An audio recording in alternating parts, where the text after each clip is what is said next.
The scent of charcoal dust is my only comfort. It clings to my fingers, a fine gray powder that smudges the worn fabric of my maid's uniform. Here, in the forgotten quiet of the servants' quarters, I am not Ilara the wolfless Omega, the pack's charity case. I am just a girl with a stick of charred wood and a piece of stolen parchment. My wolf, a creature I have never met, is a silent hollow in my chest, where a primal heartbeat should be. The pack elders say I was born with a dormant beast, a flaw that marks me as lesser. To be wolfless is to be half-formed, a whisper in a world of roars. My parents died in a rogue attack years ago, leaving me an orphan under the pack's reluctant care. I earn my keep by scrubbing floors and changing linens in the Black Moon Royal Palace, home to Alpha King Lycan. I move through the grand halls like a ghost, keeping my eyes down, my presence minimized to avoid notice. My only real possession, my only secret joy, is this sketchbook. It is filled with the world I see but cannot be a part of, the play of moonlight on the courtyard stones, the grim set of a guard's jaw, the delicate veins on a fallen leaf. Tonight, however, I draw from memory. My fingers move with a familiar, aching reverence, smudging shadows and shaping light. A strong jawline emerges from the page, then a sweep of dark hair that always fell into his eyes. Prince Kal, the king's younger brother. He was my friend, the only person in this entire kingdom who ever saw me. He didn't see a wolfless Omega, he saw Ilara. He would sneak me sweets from the royal kitchens and tell me stories of the ancient moon goddess. He'd watch me draw, his own vibrant, warm presence a stark contrast to my muted existence. "You capture the soul of things, Ilara," he once said, his voice a low, gentle rumble. "It's a different kind of magic." He died a year ago, defending our borders. A hero. The Alpha King, his brother, has not been the same since. Lycan's grief is a storm that has settled over the entire pack, a palpable pressure of rage and sorrow. He is harder now, colder. I grieve Kyle in my own way, in the silent language of charcoal on paper. This portrait is my most precious creation, the culmination of every lesson in light and shadow he inadvertently taught me.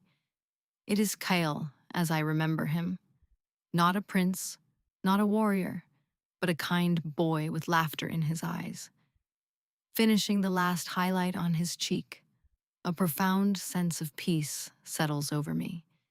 It feels like he is here, in this small, cramped room with me. The summons comes an hour later. A sharp rap on my door and a gruff voice telling me I am needed for serving duties at the annual pack gathering. A tremor of anxiety runs through me. The gathering is a formal affair, a display of pack unity and strength. All the high-ranking members of the court will be there, their powerful auras a suffocating weight for someone like me. I quickly hide my sketchbook under my thin mattress, but a strange impulse makes me pause. I pull out the portrait of Kyle and carefully tuck it into a hidden pocket inside the book. I don't know why. I just can't bear to leave it behind. The Great Hall is a dizzying swirl of sound and scent. The air is thick with the powerful pheromones of alphas and betas, a heady mix of dominance and pack pride. It makes the empty space inside me ache with a loneliness so profound it is almost a physical pain. I move along the edges of the room, refilling goblets, my gaze fixed on the floor. I am a shadow, a function, not a person. Then he enters. Alpha King Lycan. The air itself seems to crackle and shift around him, bending to his will. The cacophony of the hall dims to a reverent hush.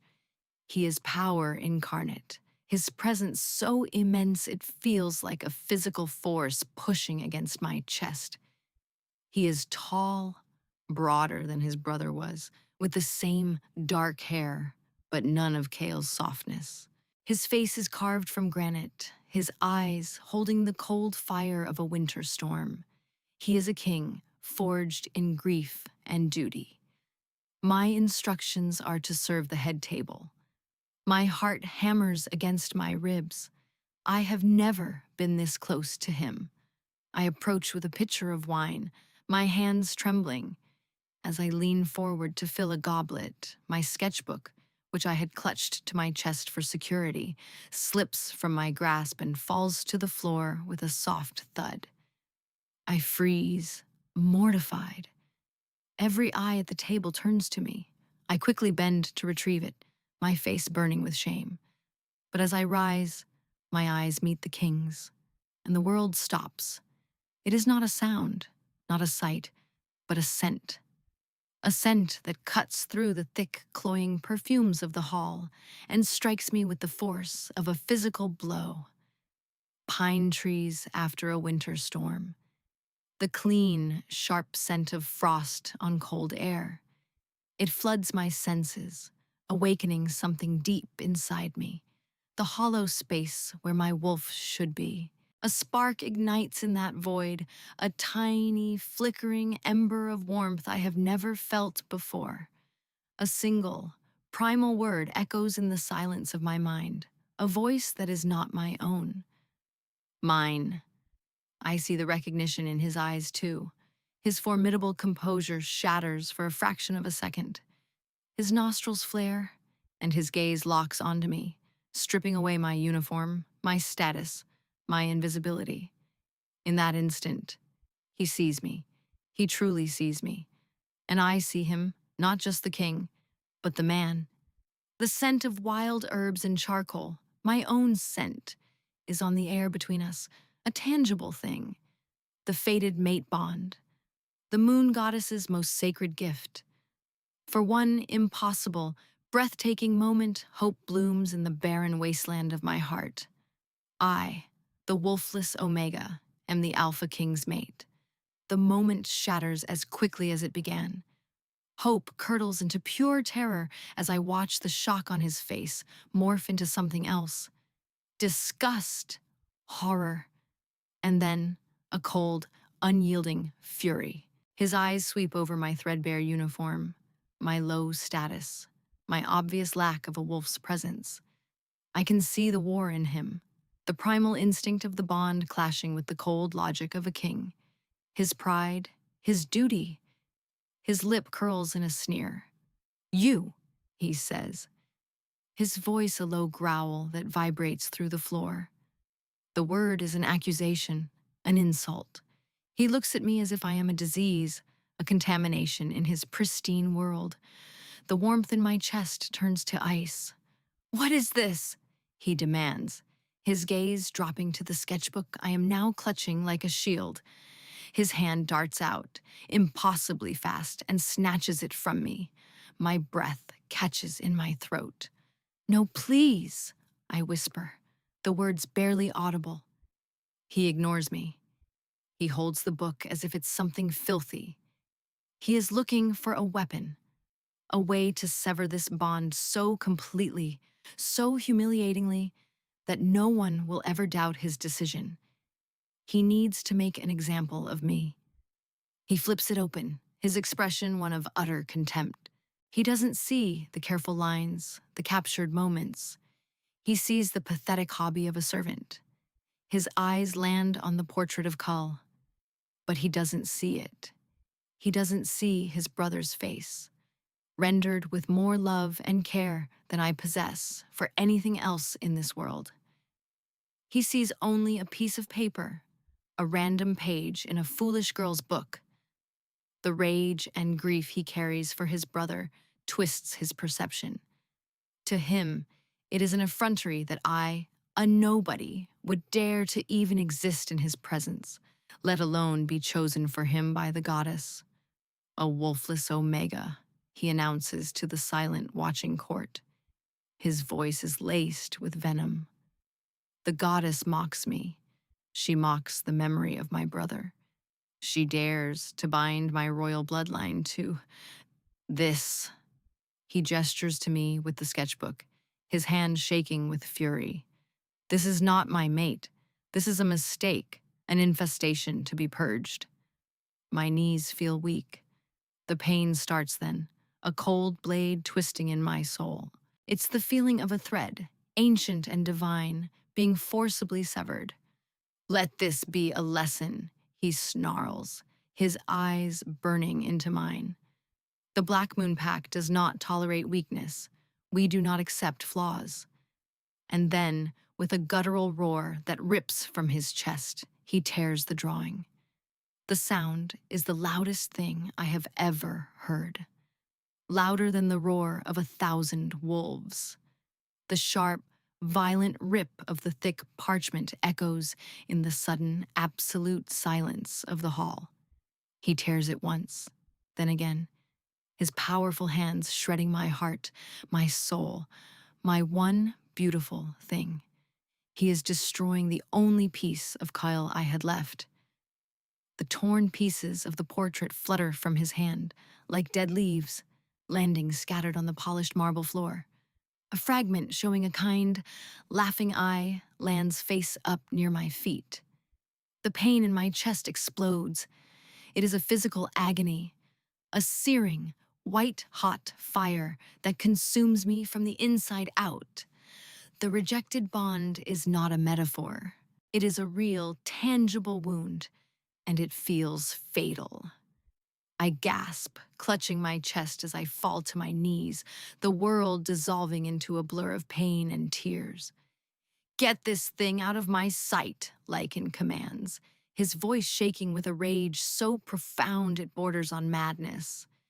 He turns his back on me, on the pieces of his brother's face on the floor. She is no longer of this pack. She is exiled. Now. Rough hands grab my arms, hauling me to my feet. The guards are not gentle. They drag me from the hall, my worn shoes scuffing on the marble. I am too broken to resist, too lost in the agony to fight. My last glimpse of the great hall is of the Alpha King, his back rigid, and the scattered, torn pieces of my drawing. The torn pieces of Prince Kyle. I am being dragged away to die. And the man who should have been my protector, my other half, is the one who has just signed my death warrant. The cold night air hits me as the palace doors slam shut behind me, sealing my fate. I am alone, rejected, and utterly broken. The wilderness beyond the Black Moon territory is a place of sharp teeth and unforgiving winds. The guards didn't even escort me to the border. They threw me from a northern gate into the encroaching forest like a piece of trash. I have no food, no water, no weapon. Only the thin maid's dress on my back and the wound in my soul that burns with a cold, relentless fire.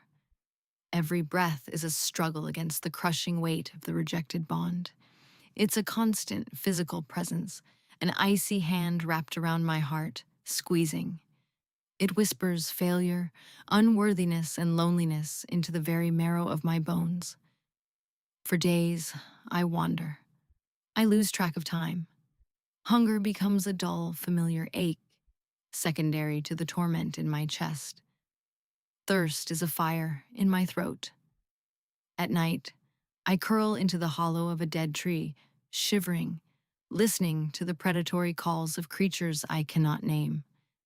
More than once, I think of just lying down and letting the cold take me. It would be easier. It would be a relief.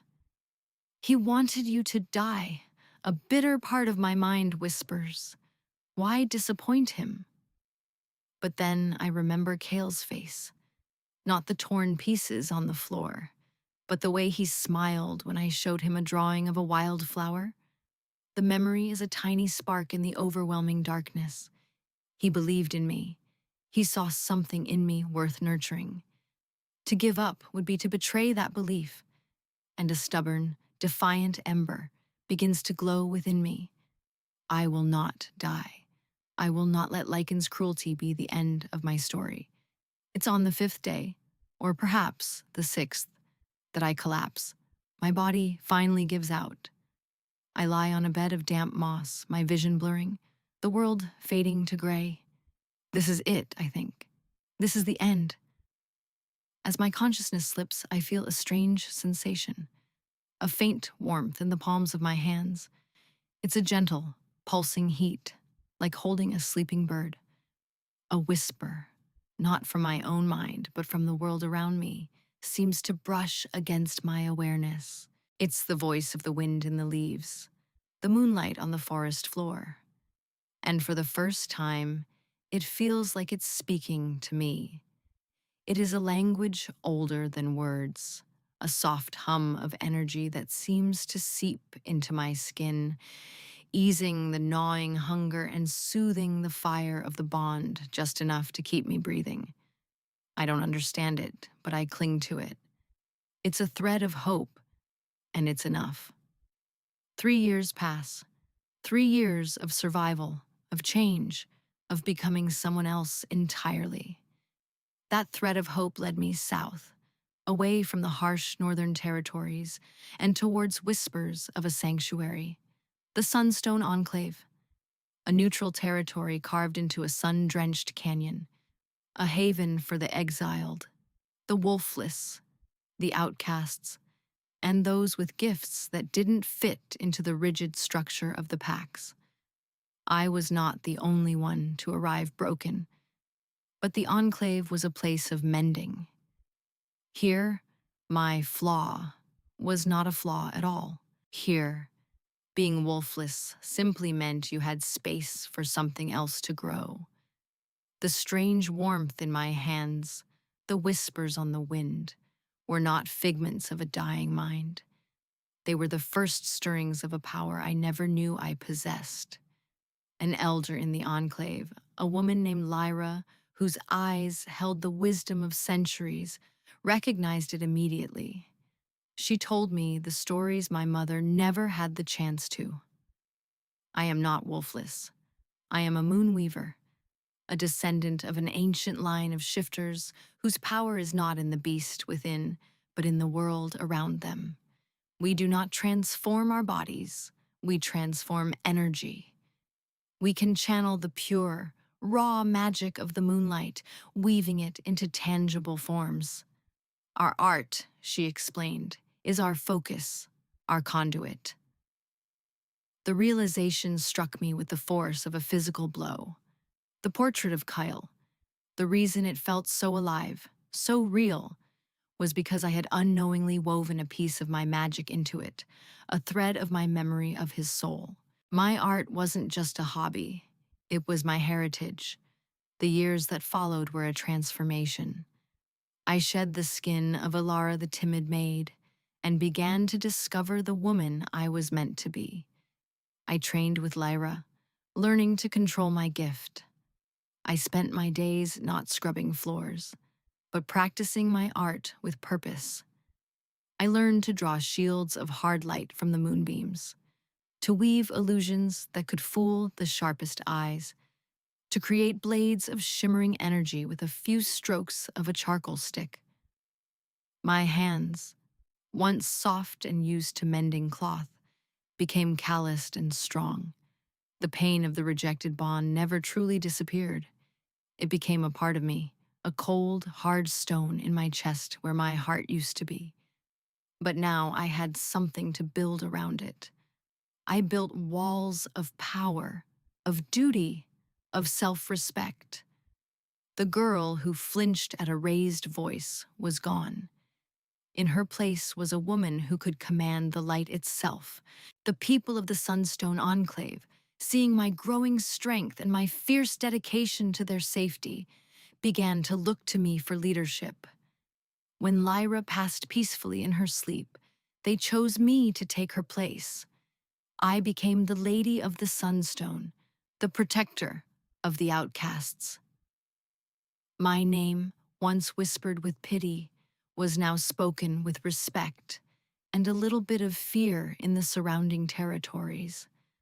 I wore armor woven from silver thread that shimmered like captured moonlight, and the charcoal sticks I carried were not for sketching flowers, but for defending my people. My heart was encased in ice, a fortress against the memory of rejection. But my purpose was a burning fire. I had found my pack, my family, and I would let no one harm them. I rarely thought of Alpha King Lycan, or rather, I refused to let myself. He was a ghost from another life, the architect of a pain I had disciplined myself to ignore. I had built a new life, a new identity, from the ashes of the one he had destroyed. I was powerful. I was respected. I was free. I told myself I needed nothing from him, not even an apology. But sometimes, in the dead of night when the moon was full and my power was a thrumming song in my veins, the cold stone in my chest would ache with a phantom longing, a bitter reminder of the bond that was, and the man who had broken it. His suffering began the moment the palace doors slammed shut behind her. The roar of fury that had ripped from Lycan's chest left an echoing silence, a vacuum that was immediately filled by the howling protest of his own wolf. The rejection was a blade that had severed the bond, but the blade had two edges. As the scent of wild herbs and charcoal faded from the hall, a part of him was ripped away, leaving a raw, gaping wound in his soul that mirrored hers.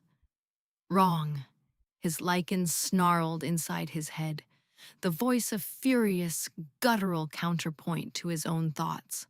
Mistake. Ours. You fool. In the days that followed, the voice became a constant torment. His wolf, the source of his alpha strength, his partner in all things, turned on him. It fought him for control, paced relentlessly within the confines of his mind, and filled him with a bone-deep, agonizing ache of loss. Sleep became a luxury he was no longer afforded. When he did manage to drift off, his dreams were haunted by a pair of wide, terrified eyes and the scent of charcoal. He would wake up clawing at his sheets, his heart pounding, the name he refused to speak a ghost on his lips. He tried to move on. He was a king. He had a duty to his pack, a duty to secure his bloodline. But the fated bond, even broken, was absolute. When the elders urged him to choose another, to take a high-born she-wolf as his Luna, his body rebelled. The scent of another female was repulsive, an acrid stench that made his stomach churn. On one occasion, a bold alpha female tried to approach him during a full moon, her intent clear. His lichen had surfaced with such violent, possessive rage that the guards had to pull her away before he hurt her. Not her, his beast had roared. Only mate. The pack felt his decline. Their alpha king was distracted, his temper volatile, his decisions erratic. The sharp, confident energy that had once defined him was replaced by a grim, haunted aura. He was a king with a hole in his soul, and the entire pack was beginning to feel the draft. His grief for Kale, once a source of righteous fury, now curdled into something that felt more like guilt, though he couldn't yet place why. One night, unable to bear the confines of his own mind, he found himself in Kale's old rooms. They had been kept exactly as his brother had left them, a pristine, painful shrine. He ran a hand over the books on the shelves, the training gear in the corner. He was looking for something, anything, to feel close to the brother he missed so fiercely. He opened a desk drawer and found a stack of Kyle's personal journals. He began to read. He read about Kyle's frustrations with their father, his dreams for the pack, his secret fears, and then he found it. Entries about a little songbird. A quiet Omega girl from the servant staff with eyes that saw the world in shades of moonlight and shadow. Kyle wrote about her drawings, how she could capture a person's spirit on paper. He even found a few clumsy sketches Kyle had attempted himself, drawings of Alara, a young girl with a braid over her shoulder, her face serious as she focused on a piece of parchment. The name hit him like a physical blow. Ilara, the maid, the wolfless Omega, his rejected mate. His hands trembled as he kept reading. Kale had cherished her. He had seen her not as a servant, but as a gifted artist, a gentle soul. She showed me a drawing of the night sky today. One entry read, "It felt more real than the sky itself. It's like she weaves starlight with her fingers." A cold dread began to seep into Lycan's bones. He had justified his rejection as a defense of his brother's memory, an upholding of their family's honor. But Kale had loved this girl in his own pure, brotherly way. He had been her protector, and Lycan had cast her out to die. As he closed the last journal, a small, folded piece of paper fell out. He picked it up. It was a fragment of thick, high-quality parchment, torn roughly at the edges. One of his guards, likely during the cleanup of the hall that night, must have thought it important enough to save and had tucked it into his brother's things, perhaps thinking it belonged to the prince. On it, rendered in stunning, lifelike detail with charcoal, was an eye he knew as well as his own. It was Kale's eye, captured with a depth and emotion that felt impossibly balmy real. The truth crashed down on him with the force of a tidal wave. The drawing.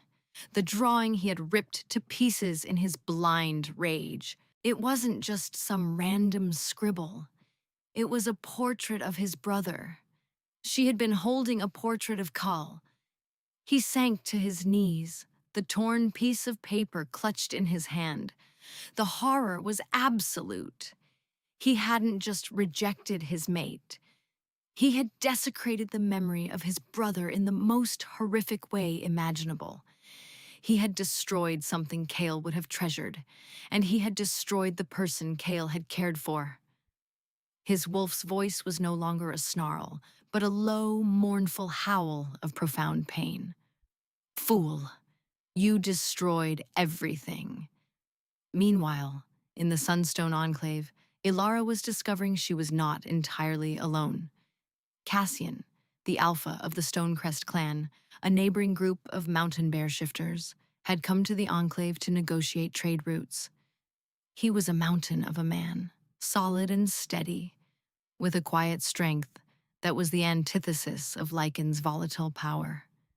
His presence was calm and grounding, and when he looked at her, he saw a leader. He showed her a respect she had never known from an alpha. He didn't command, he consulted. He didn't posture, he listened. He was fascinated by her gift, asking to see her work, his gaze filled with genuine admiration, not contempt. He saw the queen she had become, not the maid she had been. "You have built a remarkable sanctuary, Lady Ilara," he said one evening, his voice a deep, reassuring rumble as they stood on a balcony overlooking the canyon. "You are a true alpha in your own right, wolf or no." His words were a balm on a wound she thought would never heal. He began to court her, in his own slow, patient way. He brought her rare mountain crystals that shone with inner light, telling her they reminded him of her magic. He offered her an alliance, a partnership, a future. He was the logical choice, the safe choice. A life with him would be one of peace and mutual respect, free from the searing pain of a fated bond. For the first time since her exile, Ilara considered the possibility of a life with someone else. He made her feel worthy, and that more than anything was a dangerous temptation. But a new shadow was falling over the lands, a threat that cared nothing for alliances or trade routes. From the blighted territories in the Far East, an ancient enemy was stirring: the Shadow Weavers. They were the dark mirror to her own kind, beings who consumed light and life, twisting it into weapons of despair. They were drawn to powerful sources of light magic, like moths to a flame, and Alara's power was now a blazing beacon. Reports began to trickle in. Small border settlements went dark. Patrols vanished without a trace. A palpable fear began to spread. This was a danger beyond the scope of simple rogue attacks or pack disputes. This was an ancient evil, and its tendrils were creeping steadily towards both the Sunstone Enclave and the Black Moon Pack. An inevitable collision was coming, one that would force Alara to face the past she had fought so hard to bury. The Shadow Weaver's aggression escalated with terrifying speed. They were no longer just picking off patrols. They were testing the borders of established territories, their shadowy forms dissolving and reforming in the blink of an eye. Their presence felt like a drain on the world itself, leaching warmth and color from the very air. Ilara knew her enclave, strong as it was, could not stand against such a foe alone. Cassian and his bear clan offered their strength, but even they were warriors of flesh and bone. This was a war of magic, of light against dark. A council of the territories was called, a desperate measure for a desperate time. It was to be held on neutral ground, a wind-swept plateau that sat at the conjunction of three major territories, including Black Moon. Alara agreed to attend, her jaw set. She was the Lady of the Sunstone now, and her people's safety was her only priority. She would treat with anyone, even the devil himself, if it meant their survival. She just hadn't expected the devil to have the face of her past. Lycan arrived with his retinue of elite guards, his alpha presence a suffocating wave of power and barely suppressed inner turmoil. He had aged in the last 3 years. The granite lines of his face were deeper, and the fire in his eyes was banked, replaced by a haunted, restless shadow.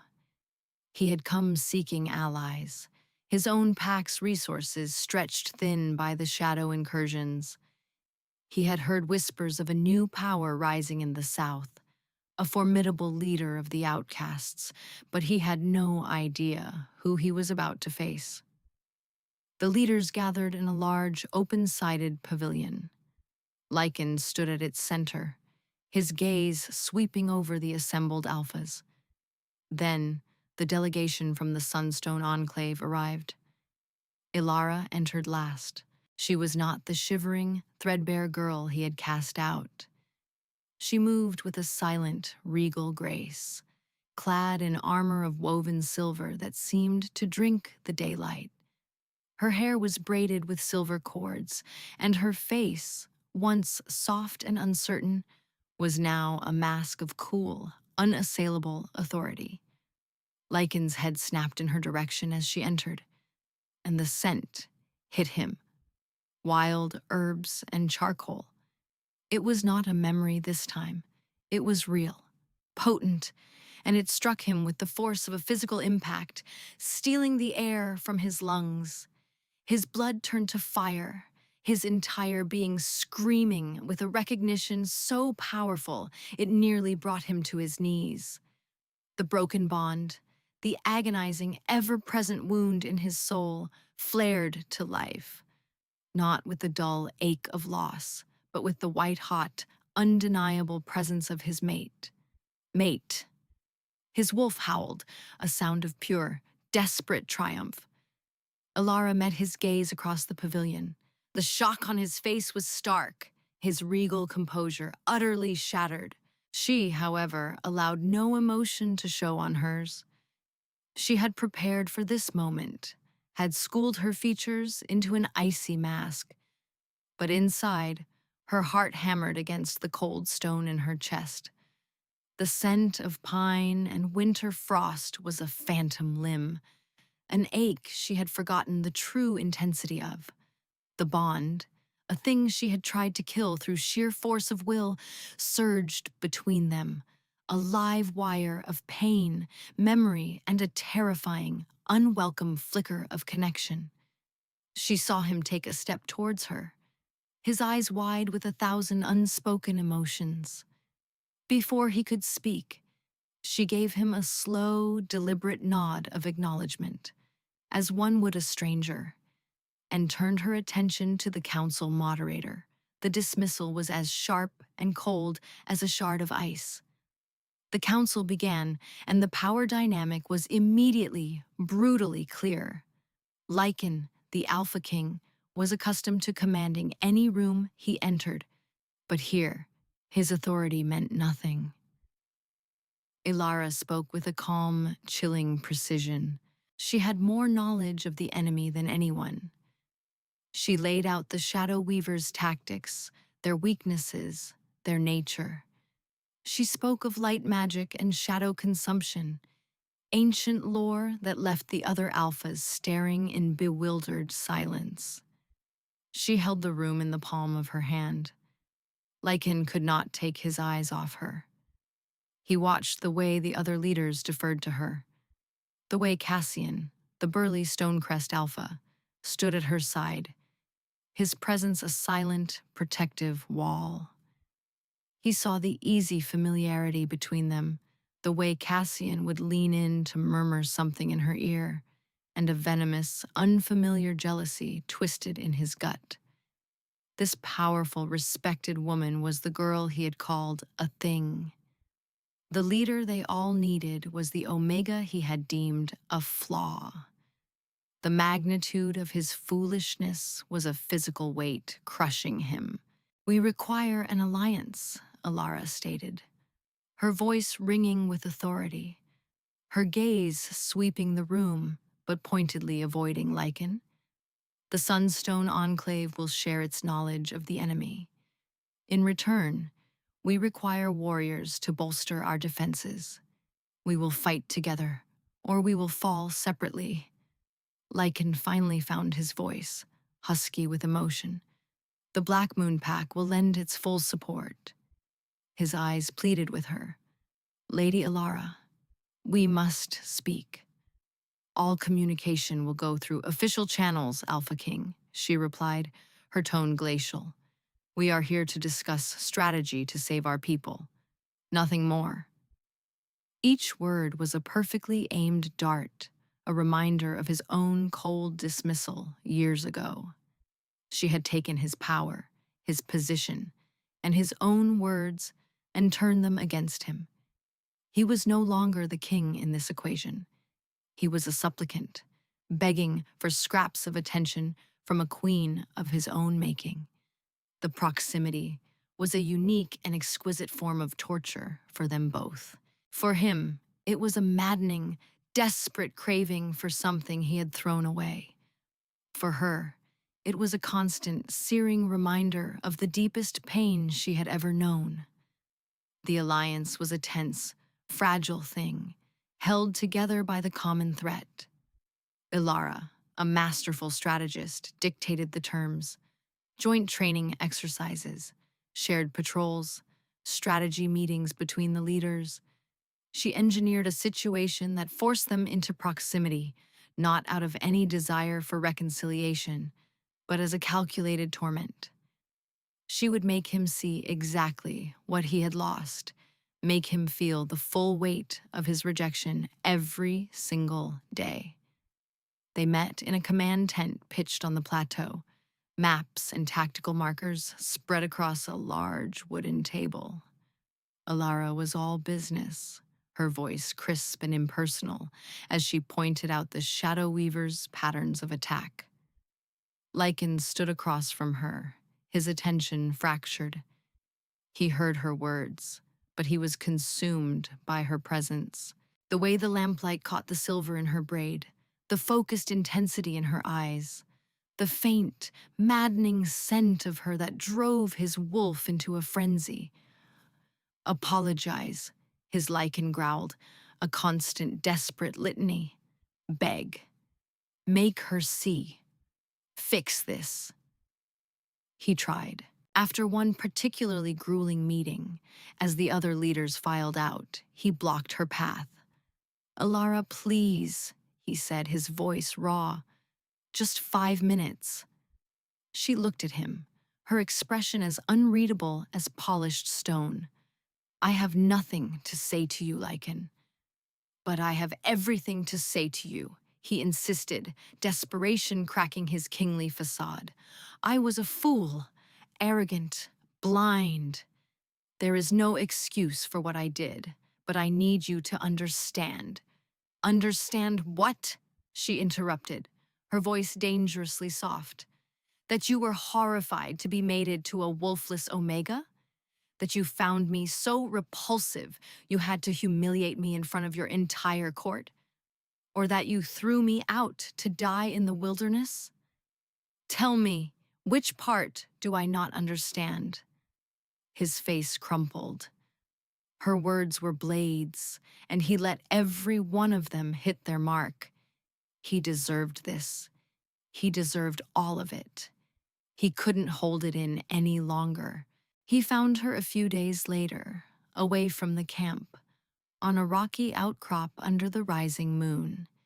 She was training, her hands moving in a graceful, deadly dance. She wasn't using charcoal now. She was pulling strands of pure moonlight from the air, weaving them into shimmering, razor-sharp blades that sliced through the air with a silent hum. The sight was terrifying and beautiful, a testament to the power he had discarded. He approached slowly, making sure she saw him coming.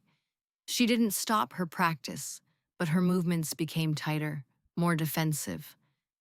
"I know my words mean nothing," he began, his voice thick with the pain that had been brewing for 3 years. "I know an apology is an insult, but I need to say it. Not for you. For me. I was wrong." She finally stopped, a blade of pure light hovering near her hand. She watched him, her eyes narrowed. He reached into a pouch at his belt and pulled out the small, tattered piece of parchment he had carried with him every day since he'd found it. He held it out on his palm, the fragment showing Kale's eye. "I found his journals," he said, his voice breaking. "I read about you, about his little songbird. I learned who you were to him, what you meant to him." His gaze dropped to the fragment. "I didn't know, Ilara. When I tore it, I didn't see. I was so lost in my own grief and rage, I didn't even look. I didn't know it was him." Her icy composure finally cracked. A flicker of emotion, shock, pain, confusion, crossed her face. She stared at the piece of the drawing, at the unmistakable rendering of her friend's eye. "I have been trying to find the other pieces," he continued, his voice barely a whisper. "I tore my palace apart, but they were swept away, lost, just like you." He finally looked up at her, his eyes shining with unshed tears. "I didn't just reject my mate that day, Ilara. I desecrated my brother's memory. I destroyed the last person he cared about. I can never forgive myself for that. And I will never ask you to." From the shadows of the rocks, Cassian had watched the exchange. He had seen the raw agony on the Alpha King's face, and he had seen the first crack in Ilara's fortress of ice. He was a wise and practical leader. He understood the currents of the world, and the pull of a fated bond was a tide that could not be fought. Later that night, he found Ilara alone, staring out at the moonlit canyon. "He is your fate, Ilara," Cassian said softly, his voice full of a sad resignation. He wasn't angry. He was simply stating a fact. He is your storm. I can offer you a calm sea, a safe harbor, but your soul will always crave the tempest he brings. Alara turned to him, her expression conflicted. He destroyed me, Cassian. I know, he said, his gaze gentle. And now he is destroying himself. Look at him. He is a king on his knees. What you do with that is your choice. But I will not be a pawn in a game played by the goddess. He reached out and gently touched her arm. You are a queen, Ilara. You deserve a man's whole heart, and his, for all its flaws, has always been yours, as has yours been his. He gave her a sad, respectful smile. I will be your ally, always, but I cannot be your mate. I will not be your second choice. He bowed his head and walked away, leaving Alara standing alone in the moonlight, the walls around her heart beginning to crumble. The safe harbor had just sailed away, leaving her alone on the shore, with the storm raging just off the coast. The choice was now starkly, terrifyingly her own. The air grew colder, heavier. The Shadow Weavers, sensing the alliance forming against them, decided to strike. This was not another border skirmish. This was a full-scale assault. A tidal wave of darkness descended upon the Sunstone Enclave, blotting out the stars. Their leader, a being of immense power known only as the Shade Lord, led the charge. Its form was a vortex of shifting shadows, its presence a void that consumed all light and hope.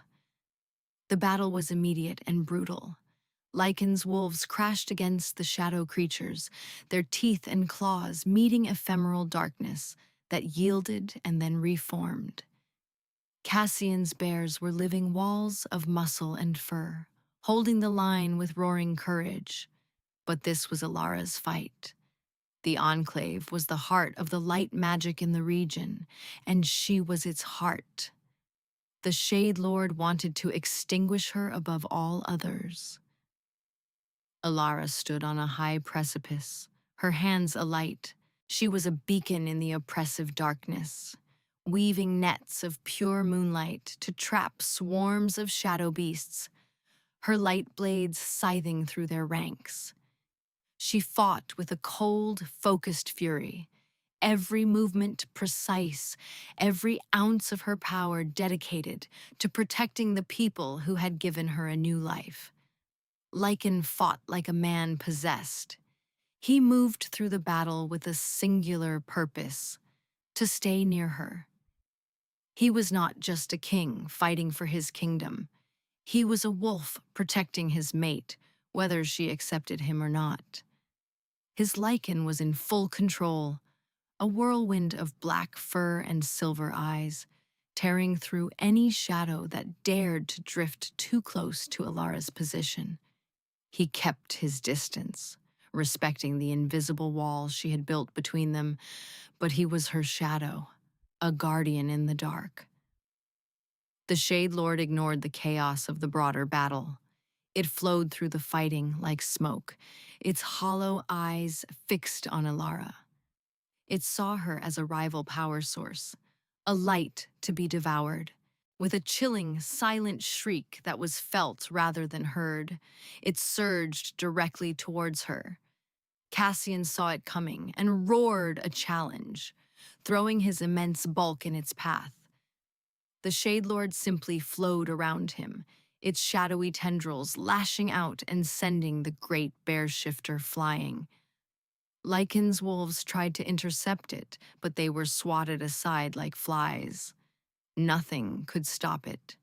Alara raised a shield of woven light, but the Shade Lord slammed into it with the force of a battering ram. The shield cracked, spiderwebbing with lines of darkness. She poured more power into it, her teeth gritted, but the shadow was too strong, too hungry. It was pure consumption, and her light was its feast. Lakin saw the shield begin to fail. He saw the Shade Lord gather its power for a final fatal blow, a spear of solidified shadow, crackling with negative energy. He saw the strain on Ilara's face, the slight tremor in her hands. He knew in his gut that the blow would shatter her shield and extinguish her light forever. There was no time to think, no time for strategy. There was only instinct, primal, absolute, protect, ours. Mate. With a roar that was pure, selfless desperation, Lycan launched himself forward. He threw his body in front of Ilara just as the Shade Lord unleashed the Spear of Darkness. He didn't even try to shift or fight it. He simply became her shield. The Spear of Shadow struck him square in the chest. It did not pierce him like a physical weapon, it entered him. A wave of absolute darkness exploded through his body, a poison to his shifter life force. The alpha power that defined him was smothered, his connection to his wolf severed by the overwhelming void. He cried out, a sound of pure agony, and collapsed at Ilara's feet. The shield of light, its wielder momentarily stunned, vanished. Ilara stared down at Lycan, her mind reeling. He was convulsing on the ground, black, shadowy energy bleeding from the wound in his chest like smoke. His silver eyes, flickering between wolf and man, found hers. The arrogance, the pride, the fury, it was all gone. All that remained was a raw, devastating sincerity. With the last of his strength, he pushed himself up, not to his feet, but to his knees. He knelt before her, in the mud and chaos of the battlefield, a king submitting completely. "I was wrong," he gasped, his voice a ragged, painful rasp. Blood, dark with shadow magic, trickled from his lips. "Forgive me. Live, Ilara. Be happy." He looked past her, a flicker of a thought for his brother. He would have wanted that. Then he did the unthinkable. He lowered his head and bared his throat. It was the ultimate gesture of submission a wolf could make. Not to a challenger, but to his mate. An offering of his life, his power, his everything. A final, complete surrender to her judgment. In that moment, seeing him broken and dying for her, the man who had once cast her out to die, the fortress of ice around Ilara's heart did not just crack. It vaporized. The cold stone in her chest shattered, and in its place, the bond, which had been a source of agony for so long, screamed with a new, terrifying pain, the imminent, absolute terror of loss. Her own dormant beast, the silent hollow she had carried her whole life, awoke with a ferocious, protective roar that shook her to her very soul. "Mate, save him!" The choice was no longer a choice. It was an imperative. It was the other half of her own soul dying at her feet. She could not, would not, let him go. She dropped to her knees in front of him, her hands hovering over his shuddering form. The battle raged around them, but their world had shrunk to this small, desperate space. Tears streamed down her face, washing away the years of anger and bitterness, leaving only the raw, undeniable truth. She loved him. She had always loved him. "I accept you, Lycan," she whispered, her voice choked with tears but clear and resolute. The words were a vow, a prayer. She pressed her palm flat against his chest, directly over the festering shadow wound. For the first time, her human mind and her newly awakened inner beast were in perfect alignment. Ours. She closed her eyes and reached for her power, but not to weave it into a weapon. She pulled on the moonlight, on the life force of the world around her, and she channeled it not into a blade of light, but into a wave of pure, unfiltered healing energy.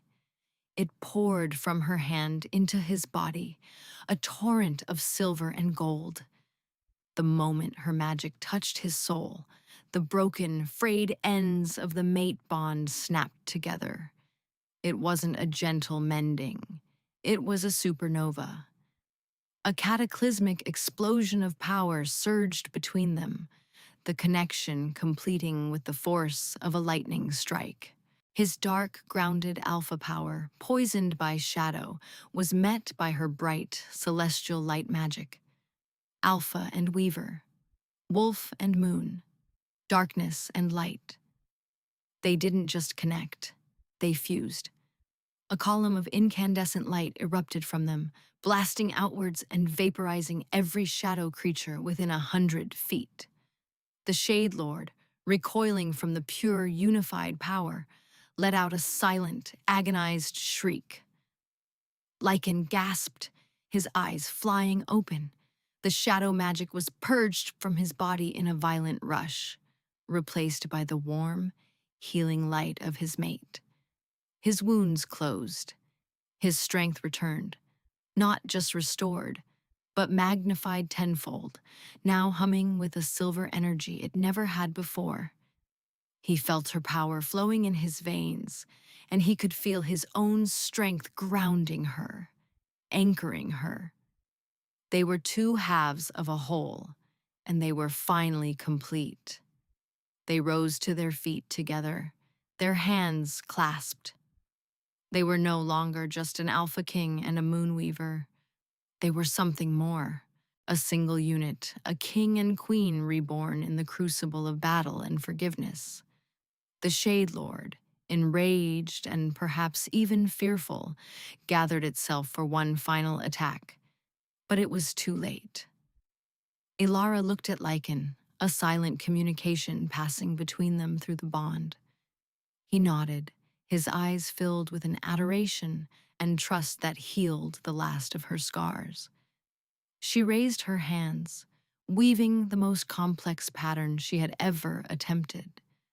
A cage of brilliant, solid moonlight formed around the Shade Lord, trapping it in a prison of its own antithesis. It thrashed against the bars of light, its power useless against the pure, bonded magic. Then, Lycan stepped forward. His body was crackling with his own alpha energy, now amplified and infused with Alara's silver light. He drew his arm back, and a clawed hand of pure alpha power, wreathed in moonlight, formed around his fist. With a roar that was both a promise and a judgment, he plunged his hand through the bars of the cage and into the heart of the Shade Lord. The combined power of a complete, fated Alpha and Weaver bond was more than the ancient evil could withstand. The Shade Lord imploded, its darkness utterly and completely annihilated by the perfect balance of their united strength. A shockwave of cleansing light washed over the battlefield, and the remaining shadow creatures dissolved into nothingness. In the sudden, ringing silence, they stood together, hand in hand, panting in the aftermath. The war was over. The threat was gone. They looked at each other, and for the first time, there was no pain, no anger, no distance. There was only the deep, humming peace of the completed bond. Before their united peoples, the wolves and the outcasts standing side by side, Lycan publicly reversed his rejection. He did not make excuses. He stood before them all and took full accountability, his voice clear and strong.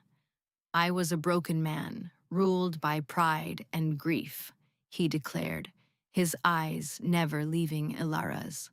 "I rejected the greatest gift the goddess ever gave me, and I rejected a woman whose worth is greater than any kingdom. I stand before you not as your king asking for obedience, but as a man begging for forgiveness from my mate, my queen, my other half." He knelt before her again, not in submission to death, but in reverence for life, for her. And in front of everyone, Alara reached down, took his hand, and pulled him to his feet, sealing their new beginning with a public act of acceptance. Their new dynamic was clear. They were equals, partners, a king and queen who would rule together. 6 months later, the scent of charcoal was once again Ilara's comfort, but it no longer smelled of loneliness. It smelled of home. The grand suite of rooms they now shared had been Kyle's, but they had transformed it. One side was Lycan's study, filled with maps and treaties. The other, bathed in the light from a vast, moon-facing window, was her art studio. Lycan entered quietly, a practice he had adopted. He no longer commanded presence. He requested it. He walked over to her easel, his gaze soft as he looked at her current work.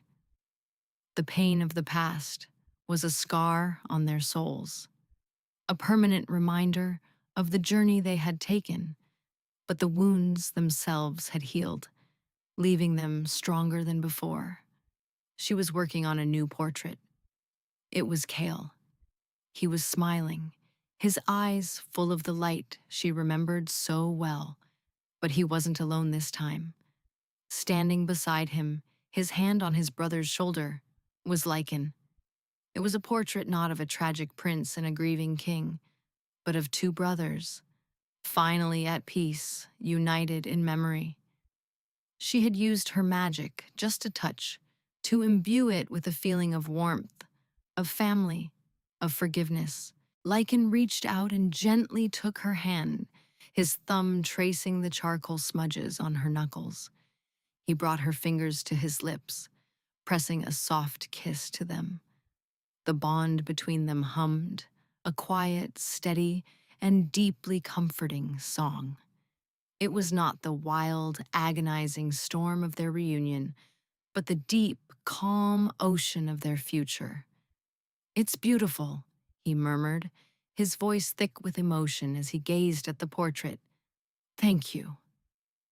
Ilara leaned her head against his shoulder, breathing in the familiar, beloved scent of pine and winter frost. "He would have liked to see you happy," she said softly. Lycan wrapped his arm around her, holding her close. They stood there for a long time, watching the moon rise outside the window, two scarred souls made whole, not by forgetting their pain, but by building a new life from it. They were earned, they were scarred, but they were, at last, complete.